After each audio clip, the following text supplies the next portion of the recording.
I've never been to jail, but I feel like that's what I'm in, and it's horrible. Food has just a grasp on me. I think I lean on food more than I did substances because when I eat food, I don't think about the substances. I've been working hard to lose weight, but I know I can do better. Shak Jackson, a 26-year-old from North Carolina, was one of the youngest patients to seek help from Dr. Now.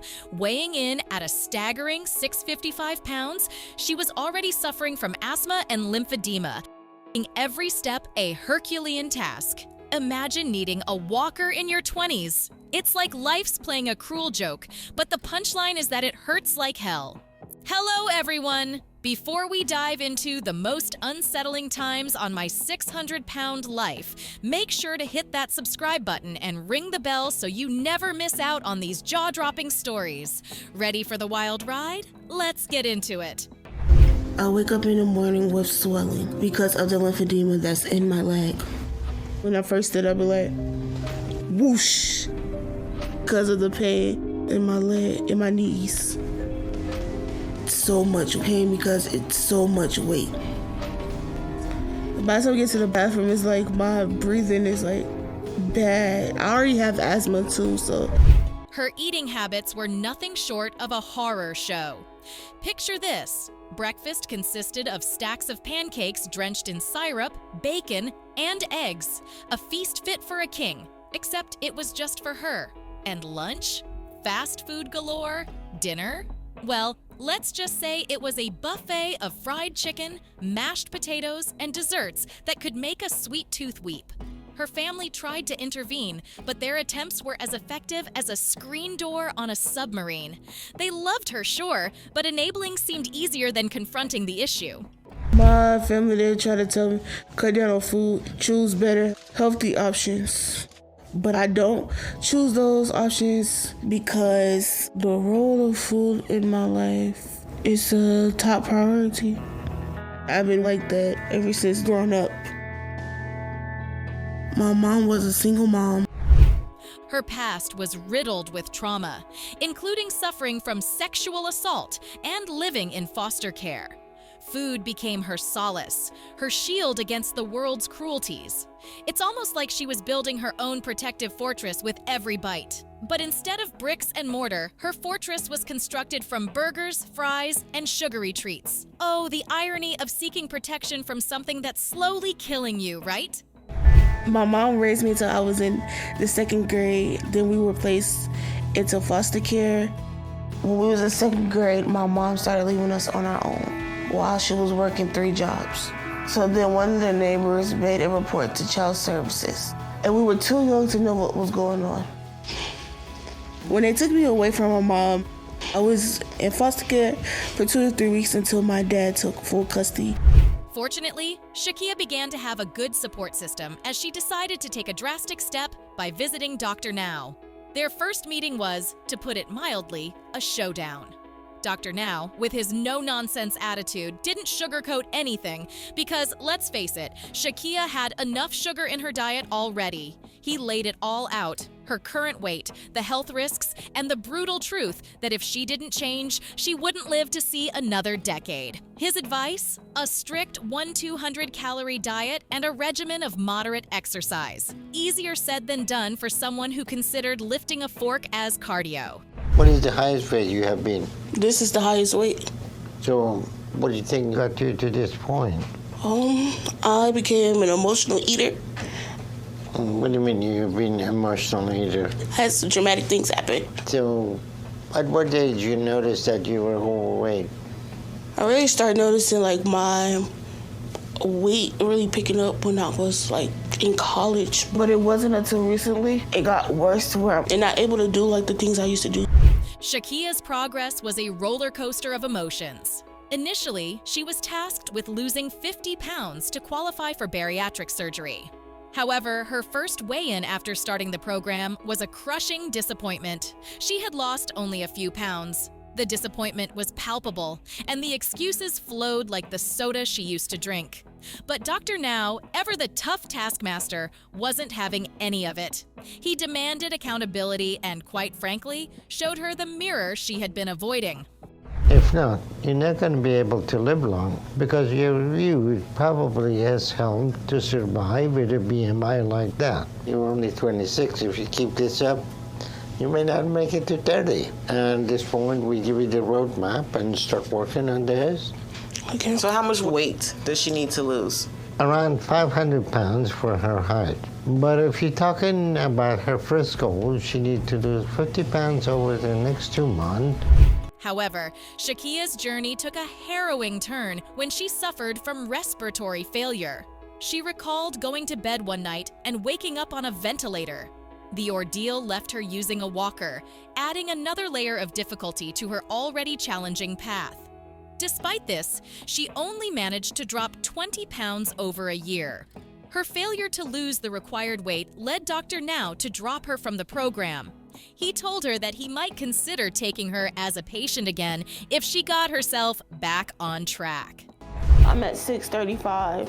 635, so you lost 8 pounds instead of 50. That's not a lot of progress. That's as much as I lost in the past year. That's an improvement. So that's not saying much. The reality is that it's been over a year now, and you only lost 20 pounds. So you haven't changed your diet much at all. I cut back, and I cut back even more on these past few months. So I'm trying, Dr. Now. If you give me another chance, I can keep going and lose even more. James's life was a mess from the start. Tipping the scales at an astronomical 40 pounds, James was about as mobile as a couch. Seriously, he couldn't bathe or even go to the bathroom without help. Talk about living the dream, right? His girlfriend Lisa and his daughter Bailey were his lifelines, managing his care around the clock. Friends had to step in for tasks that were too much for Lisa alone, like bathing him. Now, that's friendship taken to a new, disturbing level. James cannot take care of himself at all. He cannot bathe himself. He cannot use the restroom. He has to wear a catheter. And it breaks my heart to see that James is trapped in a bed and can't do the things that he loves to do. Okay. Don't let me down hard. I'm not. I got you. Mom, that's good. Born into a chaotic household, his parents split due to his mother's alcohol issues, leaving him in the care of his dad. When his father remarried, James found himself one of 5 children in a financially strained household. This financial pressure led to poverty, and the fear of not having enough food made James eat as much as he could whenever it was available. I mean, you can't blame a kid for wanting to avoid starvation, but James took it to a whole new level. But my dad didn't make enough to provide for a family that big. And we went from having what we needed to being really poor.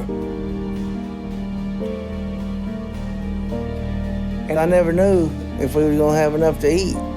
So I just started to eat much as I could when I got the chance. And I remember the joy and safety there was in food. So I started gaining some. And I was around 250 when I started high school. James's manipulation tactics made his situation even more complex. He was a master manipulator, often using guilt and emotional appeals to get what he wanted, even at the expense of his health and his loved ones' well-being. Imagine having your daughter drop out of school to support you, only to see that sacrifice exploited. Dark, right? This guy had a knack for making everyone around him feel like they owed him something. I always feel guilty because we just keep giving food to him. It looks good, baby. When I tell him he doesn't need it, he'll get mad and he'll yell. It makes me angry and sad at the same time. I'm so frustrated. Put that gravy on my plate with a new biscuit. 1 for now, or No, 2. 2? Oh, gravy all over the top. Almost all of it anyway. Enter Dr. Now, the bariatric surgeon known for his tough love approach. Their first meeting was nothing short of dramatic. Dr. Now took one look at James and knew he was a ticking time bomb. He warned James that his body was on the verge of giving out. James seemed to think he was signing up for some miracle cure, not realizing he was in for a rude awakening. Dr. Now's advice was blunt. lose weight through diet and exercise before he could be considered for surgery. Imagine being told to drop a few hundred pounds as if it's just a matter of skipping dessert. Hello. How y'all doing? James, I'm Dr. Nowzaradan. I want you to calm down right now because we're taking care of you, okay? And how are you doing? Terrible pain. I can't hardly move. I'm hurting so bad. Okay. Let's move to that bed over there. Relax. Hold the stretcher still. On three. 1, 2, 3. Don't let his leg fall. James, how do you feel now? Hurting. Okay, let me take a look at you. James's progress, or lack thereof, was a spectacle. On his second visit, it was clear he hadn't made the necessary changes. Excuses flowed like soda from a fountain, and the manipulative behavior continued. Dr. Now, with his no-nonsense approach, reiterated the importance of sticking to the diet plan and exercising. Yet, James's stubbornness was a formidable opponent. By the third visit, there was still minimal progress. You could almost hear Dr. Now thinking, "What part of diet and exercise don't you understand?" But just looking at him, you can tell that he's in pretty bad state. His cellulitis is out of control, and he doesn't look to have lost any weight in the past 4 months. So how is your eating habit coming since I talked to you last time? Much better. James needs to take responsibility for his behavior. All right, we get you situated. We're going to get some blood tests on you, okay? Okay. All right. During his hospital stay under Dr. Now's watchful eye, the plot thickened. James's mother, Lisa, was caught sneaking food into the hospital. Yes, you heard that right. Like a twisted version of a heist movie, except instead of stealing jewels, she was smuggling snacks. Dr. Now's frustration hit an all-time high. He denied James the weight loss surgery, citing his refusal to adhere to the necessary lifestyle changes as the primary reason. Talk about tough love. You are the one that you got him in this bed, and you're the one making his life miserable right now. I've been trying to get him out of that bed. No, you're not. But If you did, last time I talked to you, you changed his diet. It doesn't look like he lost any weight. Is this the lifestyle of a human being? This is a miserable lifestyle. And you got him into this shape, and you blaming everybody and him. I'm not blaming everybody. I'm not blaming him. Look, if you all don't change the diet right now, he's gonna go back to Kentucky. I'm not gonna take care of him. I have brought him the food, but I didn't get him in that shape. James's story took an even darker turn when, despite all the interventions and efforts, he continued to struggle with binge eating. His refusal to alter his lifestyle led to a tragic end. On April 3, 2020, James passed away, leaving behind a cautionary tale of the devastating effects of obesity and the importance of taking personal responsibility for one's health. His story is a stark reminder of the severe consequences of failing to change harmful behaviors. James has had every chance and opportunity to lose the weight he needs to, and he has not wanted even to try. Until he stops with the excuses and lies, no other stage of the program will help him. Therapy won't, and he wouldn't survive an emergency weight loss surgery like sleeve gastrectomy. So there's absolutely nothing I can do to help him. But hopefully, he'll work to get under 600 pounds. If he does, I'll continue him on this program. Enjoying the episode so far? Give it a thumbs up and leave your thoughts in the comments below. Hang in there because Dolly Martinez's journey is about to get even more unsettling. At 25, Dolly realized she had to make a drastic change. With health hanging by a thread, congestive heart failure, and oxygen tanks, she reached out to Dr. Now, the bariatric surgeon who takes no prisoners. Just imagine needing assistance to breathe. Dolly's life was in serious jeopardy from the start. Shy. I live with my mother, but my best friend Cheyenne helps me when she's here sometimes. Good morning. Cheyenne is a big girl like me too, so she understands where I'm coming from. I met Dolly over the internet. We grew up not too far from each other. Dolly's daily life, a blur of TV marathons, constant snacking and napping. 8 hours in front of the screen, grazing like a cow in a field, and the occasional siesta. What a life, right? Her diet was a sugar orgy. Picture her at the grocery store, her cart gravitating to the candy aisle, piling up sweets like there's no tomorrow, brownies, ice cream, you name it. Dolly compared sugar to cocaine and heroin. Wow, talk about a sweet addiction. My mom would find the rappers and get mad at me, but there's nothing she could do, really. In kindergarten, I was diagnosed with attention deficit disorder, oppositional defiant disorder, and bipolar disorder. I know that I am a little special ed because I have mental issues, but teachers made me feel like I was more special ed than I am. Here's the kicker. Her husband liked her bigger. Yep, you heard that right. He married her because of her size. As Dolly began shedding pounds, he morphed into the least supportive husband ever, practically sabotaging her efforts. A spouse who prefers you unhealthy? That's love. Twisted style. I had just turned 21 and I was 400 pounds, but I didn't have much income and I didn't have no place to live. And that's when I met Ricky, the man that I married, on a social media chat thread. Turned out we had something in common, because Ricky didn't have anywhere to go either. Ricky lived close to me, so we met in person, and not long after that, he invited me to come stay with him.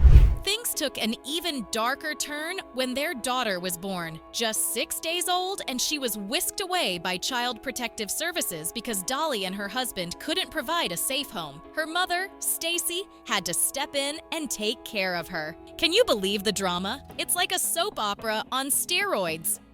She's the most precious thing you never... She's a beautiful child. Beautiful spirit. She's just full of life. Full of energy. I certainly didn't know 3 years ago I was going to be a mama, basically, again. I was given this child by CPS when she was 6 days old. A year later, we went to court, and she and her husband at the time both proved to the judge. At her first weigh-in with Dr. Now, Dolly tipped the scales at 593 pounds. Trying to patch things up with her mom, she ended up back with her unhelpful husband. Things spiraled out of control, landing her in a homeless shelter. There, she met Philip, and within 6 weeks, they were engaged, still homeless. Speedy engagement. Much? And you do it the same way backwards. Once you did 20, you do the other way. Come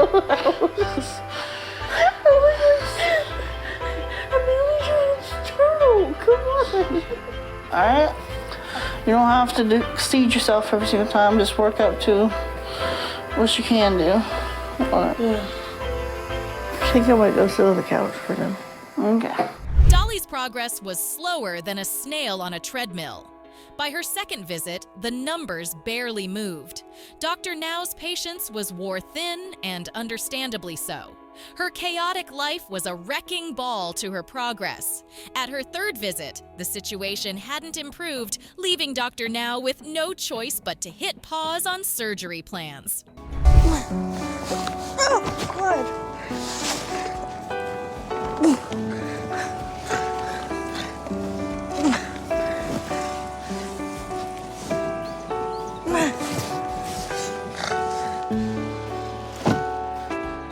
Well, me and Philip finally found a house to move into. It took a lot longer to find an option we could afford than I thought it would. But we finally found one, which means I can go back and see Dr. Now. With her chaotic life and minimal weight loss, Dr. Now couldn't approve her for the life-changing surgery. By the episode's end, Dolly had only lost 40 pounds in a year. That's like running a marathon only to reach the first mile marker. Dolly's updates show her continuing to fight, proving that hope is a stubborn thing. What happened that she left home? I was told that I'm too controlling I've encouraged her since she moved in with me to not overeat and to not eat what she shouldn't and to focus on herself, emotionally, physically, all aspects of herself. And she promised that she would do so. What I should have done. And she did not. Ryan Barkdahl's journey on the show is a stark reminder that sometimes, despite the best intentions, reality takes a detour down Disaster Avenue. The man started his journey tipping the scales at a jaw-dropping 740 pounds. Yep, you heard that right. This wasn't a quick trip to the recliner. Ryan had practically taken up permanent residence in his. Every single task was a Herculean effort. I could keep eating and eating and eating. By the time that I finish the meal that I'm eating, I'm already thinking about the next meal. Like when I'm eating breakfast, I ask my mom what we're having for lunch. But I need to know what's in line and what's next, because I already can't wait to eat again, even though I just did. So my whole day basically revolves around me eating and drinking and how I'm going to get more of it. And that's what drives me. And that's what consumes my thought. His upbringing wasn't exactly a nurturing Norman Rockwell painting, more like a chaotic circus without a ringmaster. Mom and stepdad were hardly vying for Parent of the Year awards, which left Ryan to fend for himself. The result? A deep, enduring love affair with food. By the ripe old age of 17, Ryan was clocking in at over 300 pounds and juggling a hefty drug addiction. Seriously, talk about carrying the weight of the world on his shoulders. Freshman and sophomore year, I partied pretty hard. I smoked a lot. I drank more than any parent knows I did. I was still eating all the time also. And I just got worse and spiraled more out of control. And by the time I was 17, I was already up to 300 pounds. But that was a bad year for me because that was my junior year and I got caught with a gram of marijuana. Fast forward and hope came knocking in the form of Dr. Now. Ryan was ready, or so he said, to overhaul his life. But you know what they say about best laid plans, right? Despite Dr. Now's tireless efforts to whip him into shape, Ryan's commitment was about as solid as a sandcastle at high tide. A few months in, and the needle on the scale barely budged. Hovering over 700 pounds, Ryan's adherence to the diet was more myth than reality. But now, after 5 years, you have no friends, and it snows a lot, and you overeat because of that? I wouldn't say it like that. However you say it, that's what you're telling me. So it's concerning if you think those are actual excuses. My life's a lot harder than you'd understand. I heard that a lot of times, but that's not the issue. The issue is whether you're gonna keep making excuses and blaming everything else for your situation. But wait, it gets better. Dr. Now, ever the optimist, set a new goal: get below 650 pounds. Predictably, Ryan's weight stubbornly refused to cooperate, thanks in no small part to his penchant for cheat days. And when confronted, his excuse: the scale's malfunctioning. Oh, come on, that's right up there with the dog ate my homework. I'm not sure. The scale's malfunctioning. It won't give me a weight. Is it malfunctioning or are you still over the weight limit of the scale? I know I made it to your goal, Dr. Now. I worked hard, so I'm at least under 650 pounds right now. So you believe you're under 650 pounds? That's correct. All right. We will agree to disagree then, because you don't look like you lost much weight since our last call. In the end, even Dr. Now's saint-like patience wore thin. With a heavy heart but firm resolve, Ryan was booted from the program. His story is a masterclass in what happens when ignorance meets indulgence. Ryan's journey, littered with missed opportunities and empty promises, is a stark illustration of how tough it is to align our actions with our intentions. Thanks for watching. If you found these stories as mind-boggling as we did, make sure to hit that like button and subscribe for more jaw-dropping stories. Don't forget to ring the bell so you never miss an update. I need to go back to how I was doing the diet before my mom intervened, where I had my cheat days. Because that got me through the first month of doing this, and not being able to have that made the last couple months way too hard. So I'm letting myself go back to my way and enjoy one day a week of whatever I want. I just want to enjoy something that tastes good and makes me feel good. And that'll get me through the rest of the week. To keep doing the diet and stay on track, like I need to get to my next goal.